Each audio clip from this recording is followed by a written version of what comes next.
بسم اللہ الرحمن الرحیم۔ السلام علیکم ورحمۃ اللہ وبرکاتہ۔ اسلامی ویڈیو حاصل کرنے کے لیے ہمارا چینل اسلامی ذخائر اینڈ وظائف کو سبسکرائب کریں، دوستوں تک شیئر کریں۔ جو حضرات اس کے اوپر عمل کریں گے، جس طریقے سے ان کو ثواب ملے گا، تو آپ حضرات کو نیک بات آگے پہنچانے کا ثواب ملے گا۔ جنت کا ایک دروازہ۔ اللہ کے محبوب صلی اللہ علیہ وسلم نے اس ویڈیو میں جنت کے ایک دروازے کے بارے میں ارشاد فرمایا، سماعت فرمائیں۔ حضرت قیس بن سعد رضی اللہ تعالیٰ عنہ فرماتے ہیں، نبی کریم صلی اللہ علیہ وسلم نے میرے پاؤں پر ٹھوکر ماری اور ارشاد فرمایا کہ کیا میں تمہیں جنت کے ایک دروازے کا پتہ نہ بتاؤں؟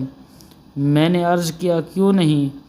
آپ صلی اللہ علیہ وسلم نے ارشاد فرمایا کہ وہ دروازہ لا حول ولا قوت الا باللہ ہے، کہ جو انسان لا حول ولا قوت الا باللہ پڑھے گا، اللہ تعالیٰ اس کو جنت میں داخل فرمائیں گے۔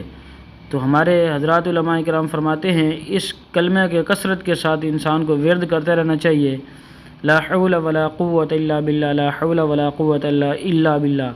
اللہ تعالیٰ ہم سب کو بغیر حساب کتاب کے جنت الفردوس عطا فرمائے۔ اللہ تعالیٰ ہم سب کو عمل کی توفیق عطا فرمائے۔ آمین ثم آمین۔ جزاکم اللہ۔